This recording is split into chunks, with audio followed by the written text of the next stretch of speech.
Queremos abrir a palavra em Isaías capítulo 62, os versículos 6 a 12.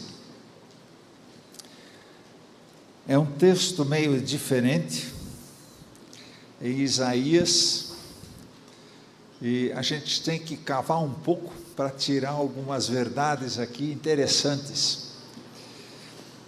E o texto fala assim: coloquei sentinelas em seus muros, ó Jerusalém, jamais descansarão dia e noite.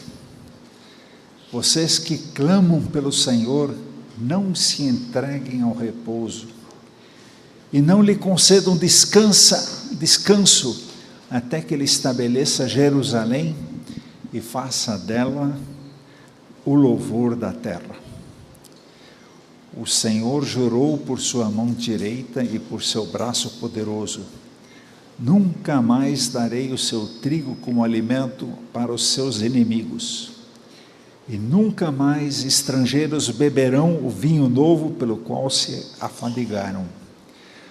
Mas aqueles que colheram o trigo dele comerão e louvarão o Senhor. E aqueles que recolherem as uvas delas beberão nos pátios dos seus santuários. Passem pelas portas, preparem o caminho para o povo, construam estradas, removam as pedras, ergam uma bandeira para as nações. O Senhor proclamou aos confins da terra: digam à cidade de Sião: veja, o seu Salvador vem. Veja, ele traz a sua recompensa e o seu galardão o acompanha. E eles serão chamados povo santo, redimido do Senhor, e você será chamado procurada, cidade não abandonada.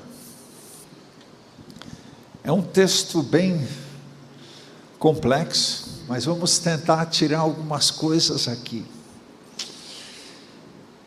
Hoje é Natal, estamos celebrando o nascimento de Jesus, que nasceu há 2000 anos atrás, lá naquela cidadezinha de Belém. E aquele acontecimento em Belém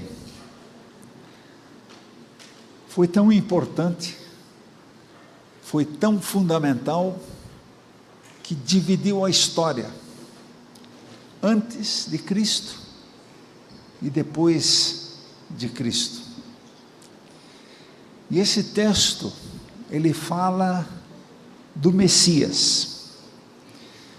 E esse texto nos alerta para que estejamos de coração preparado para receber a Jesus. E o texto também nos ensina que devemos remover tudo aquilo que é impedimento, para que outras nações possam chegar também até Jerusalém. E agora em dezembro, nessa época de Advento, nós começamos uma série de pregações, e hoje é a minha vez de falar sobre Jesus, o presente. Só que Jesus, o presente futuro, ou seja, aquele presente que ainda vamos receber dele. Que presentes vamos receber dele no futuro? Vamos voltar ao texto inicial em Isaías. Coloquei sentinelas em seus muros, ó Jerusalém, jamais descansarão dia e noite. Vocês que clamam pelo Senhor, não se entreguem ao repouso, e não lhe concedam descanso, até que estabeleça Jerusalém e faça dela louvor. Isaías, ele é um profeta, e recebeu do Senhor o ministério profético, na pior situação possível de Israel. Havia uma grande crise espiritual, o povo se desviando do caminho do Senhor. havia uma grande crise moral, aconteceram imoralidades no seio do povo, também havia uma grande crise social, pobreza, enfim, no maior momento de crise de Israel, Deus coloca Isaías para avisar o povo, para lembrar o povo de Deus. E o texto nos fala aqui que em Jerusalém, que é o local de adoração dos judeus do Antigo Testamento, Deus mesmo coloca atalaias sobre a muralha de Jerusalém, coloca lá sentinelas, e essas sentinelas sobre o muro estão fazendo o quê? Intercedendo. Esses sentinelas estão vigiando, estão atentos, e estão fazendo o que? Estão lembrando a Deus das promessas que Ele fez para Jerusalém. É interessante, na maior crise, na maior dificuldade do povo, Deus levanta sentinelas, Deus levanta atalaias para vigiar. E para quê? Para orar e avisar o povo. Então Deus mesmo coloca a sentinela sobre o muro de Jerusalém, mostrando aqui de forma figurada que Ele levantaria intercessores, Ele levantaria sacerdotes que ensinariam o povo a orar, a clamar e pedir pelo livramento de Jerusalém e pedir pelo livramento dos judeus, pedindo por uma restauração,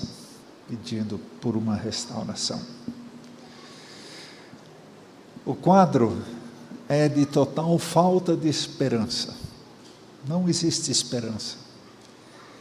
E aqui então são levantados atalaias para orar, para interceder, para pedir. Não havia qualquer perspectiva de melhora, mas em volta da muralha existem atalaias orando e intercedendo. E aqui nós encontramos uma lição valiosa em relação ao nosso futuro. Como você imagina o seu futuro? Como é que você planeja o seu futuro? O que espera você no futuro? Todos nós gostaríamos de saber. E aqui encontramos uma ferramenta valiosa que podemos usar em relação ao nosso futuro, que é a oração. A oração.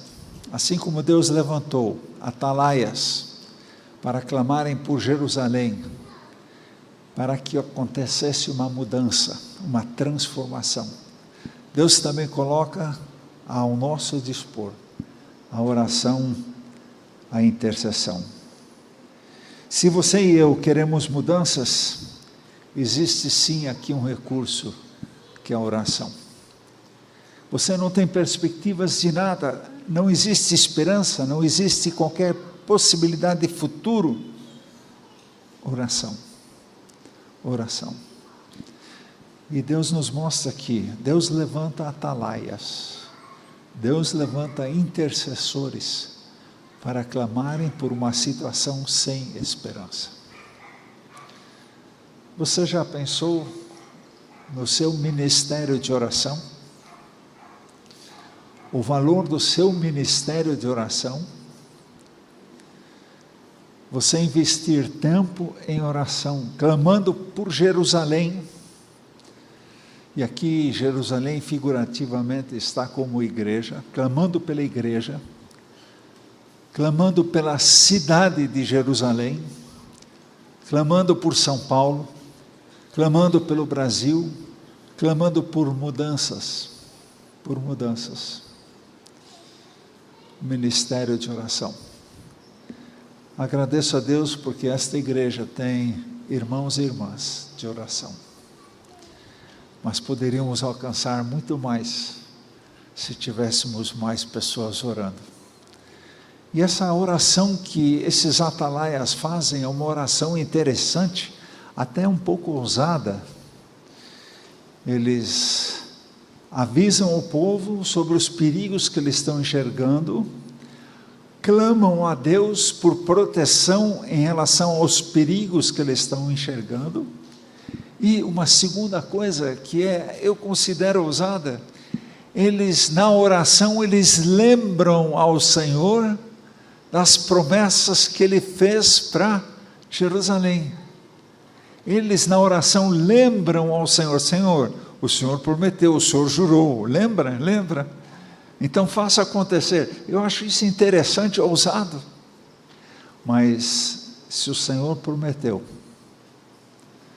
se o Senhor jurou, se o Senhor fez a promessa, vai acontecer, amém? Vai acontecer. A Bíblia está cheia de promessas. Uma das promessas qual foi?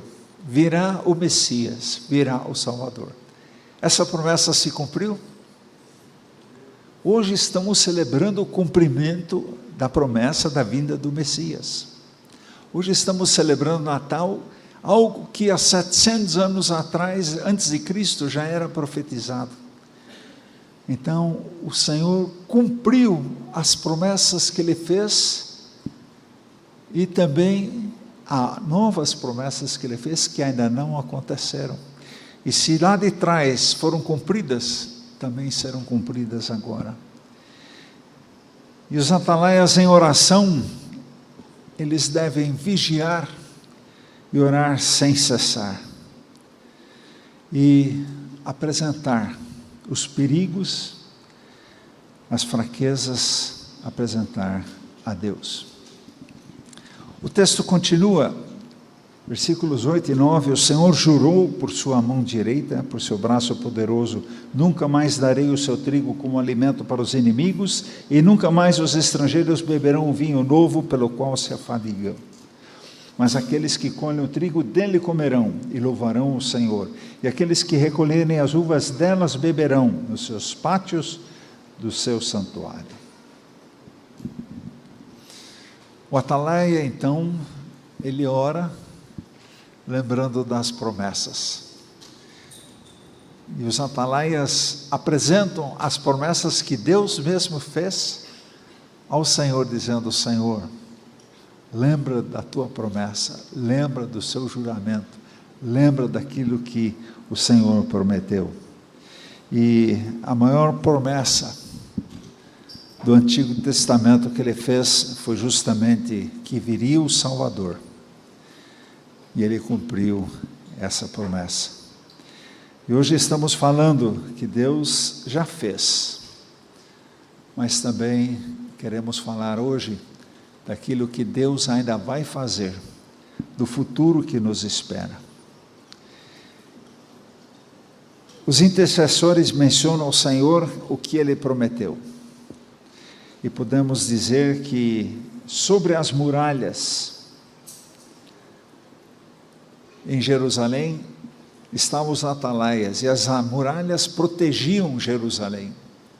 Da mesma forma, podemos considerar Jesus como a muralha que protege a sua igreja. E a intercessão e a pregação, ou seja, o atalaia que vê o perigo e anuncia para o povo: olha, está chegando um exército lá longe, já vai avisando, vamos nos precaver. O atalaia faz isso, ele anuncia, ele avisa, ele prega sobre aquilo que o Senhor está mostrando a ele, para avisar o povo do perigo que está vindo, ou da boa notícia também que está vindo. Os nossos soldados estão voltando vitoriosos. O atalaia vê e avisa também. E assim então o atalaia exerce esse ministério de pregação, por outro lado também o ministério de intercessão. O texto continua dizendo: passem pelas portas, prepare o caminho para o povo, construam estradas, removam as pedras, ergam uma bandeira para as nações. O Senhor proclamou os confins da terra, digam à cidade de Sião: veja, o seu Salvador vem. Veja, ele traz a recompensa e o seu galardão o acompanha. Aqui vemos mais uma promessa da vinda de Jesus do Antigo Testamento. Virá Salvador. Ele virá, ele está a caminho, ele virá. E para isso o povo deve o quê? Fazer uma estrada larga para a entrada de Jerusalém. E Jerusalém significando a Igreja de Cristo, a Igreja de Cristo deve ter na sua porta uma estrada grande, larga, desimpedida, sem pedras. Para quê?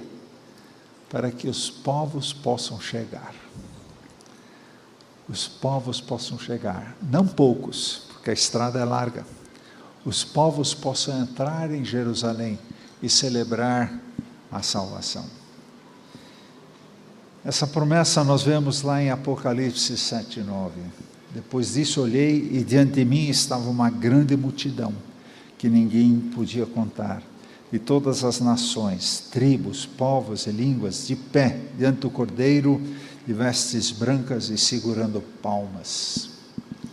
Esse é o resultado de alargar a entrada dos povos para a igreja. Essa é a visão missionária de Jesus, levar o Evangelho, que nem diz a nossa declaração de propósitos, fazer discípulos aqui em São Paulo e até os confins do mundo.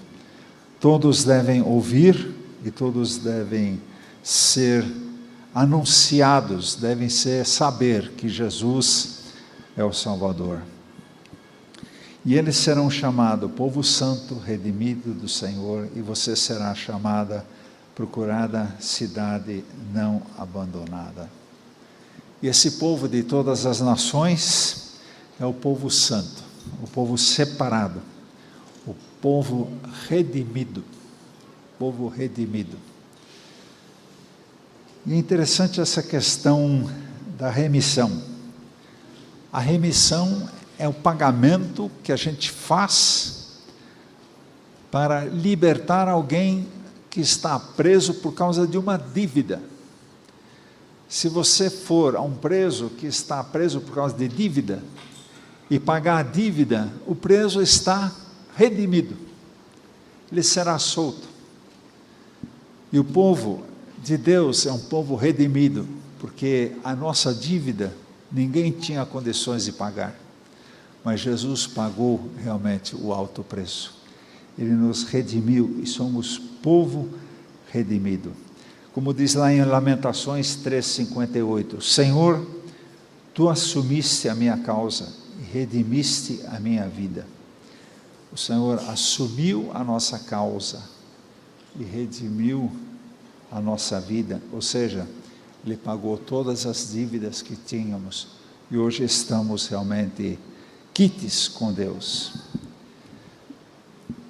E com a remissão do povo, diz aqui que Jerusalém será chamada cidade procurada.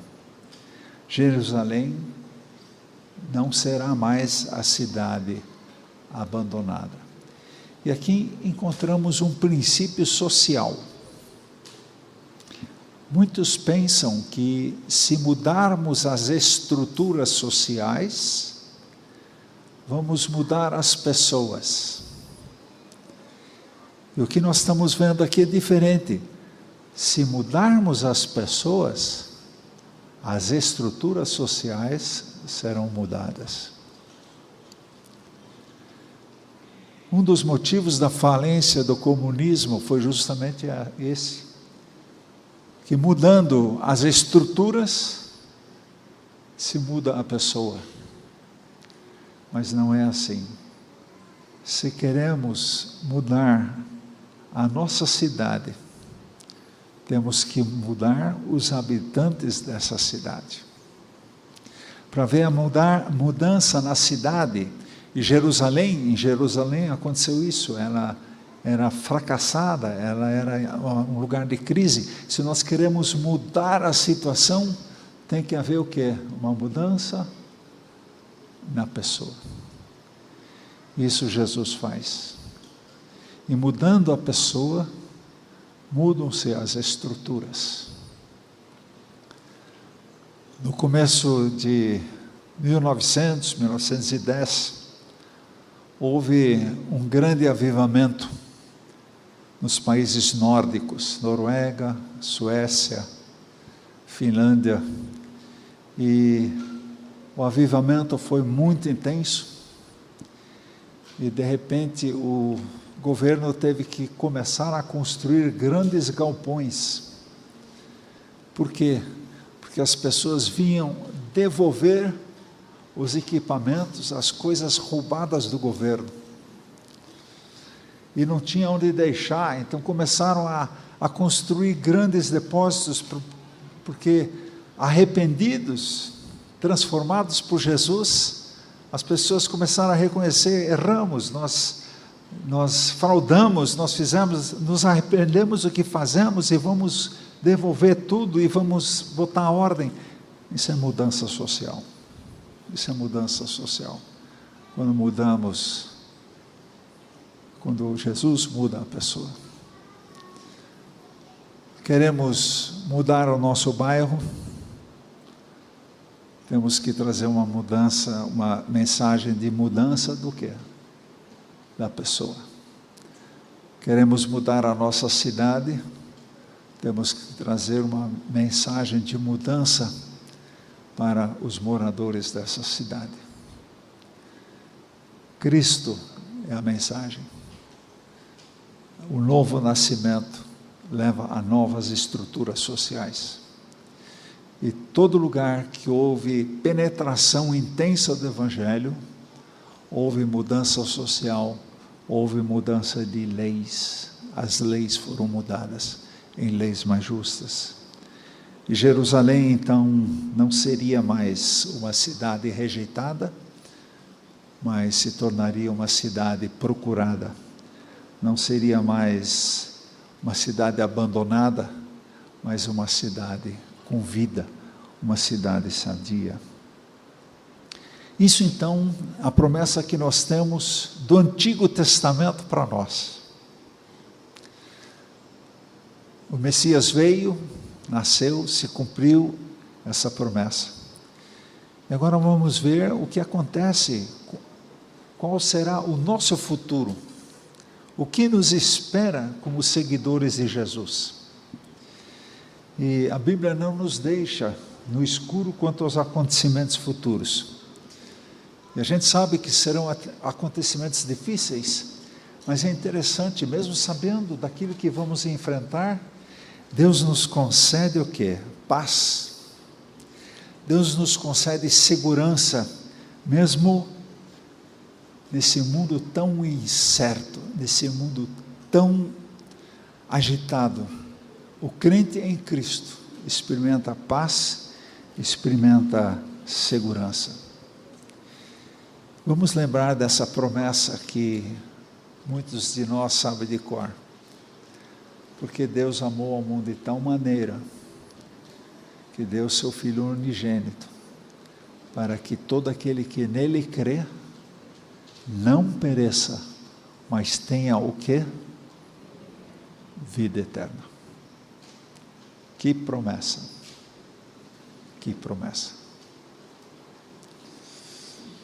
Aquele que morre ainda viverá.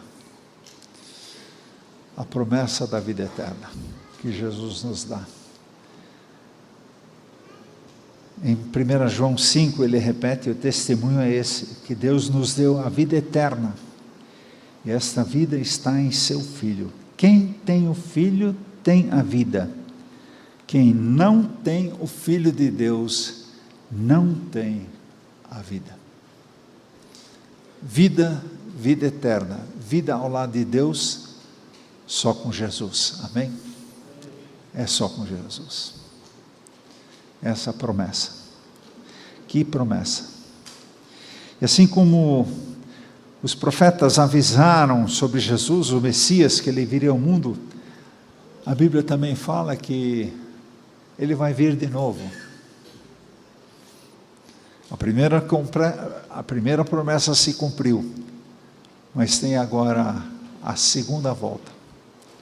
Só que dessa vez ele vai voltar não como um menino sem teto, não como um menino que teve que nascer numa manjedoura, mas ele descerá dos céus com um grande brado, a voz do arcanjo, ao som de trombetas de Deus, e os que morreram em Cristo ressuscitarão primeiro. Depois nós, os que ficarmos vivos, seremos arrebatados juntamente com Ele nas nuvens, ao encontro do Senhor nos ares, e assim estaremos para sempre com o Senhor. Amém? Promessa. Promessa. Assim vai ser. Naquele momento, não sai correndo. Primeiro, aqueles que já morreram subirão. Depois você vai junto. E eu quero avisar que no domingo seguinte, depois da volta de Jesus, não vai ter culto aqui.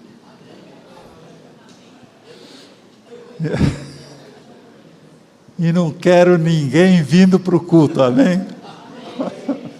Todos devem faltar o culto no domingo depois da ressurreição, amém?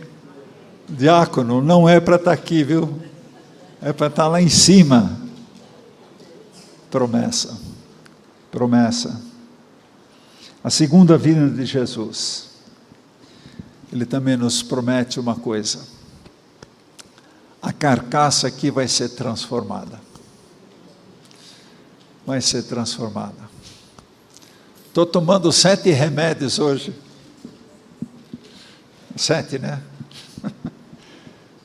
Mas o que a palavra fala? Mas a nossa pátria está nos céus, de onde também aguardamos um Salvador, o Senhor Jesus Cristo, que transformará o corpo da nossa humilhação para ser conforme ao corpo da sua glória. E seu eficaz poder até de sujeitar a si mesmo todas as coisas. O seu e meu corpo será igualzinho de Jesus. Perfeito. Não precisa fazer regime. Não precisa tomar mais remédio.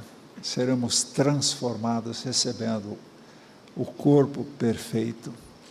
Promessa. E em 1 Coríntios 2,9, nos diz uma coisa maior ainda, que diz: mas como está escrito, as coisas que os olhos não viram, nem ouvidos ouviram, nem penetraram o coração do homem, são as que Deus preparou para os que o amam. Tem coisas que hoje não teríamos condições de entender quanto ao nosso futuro com Jesus.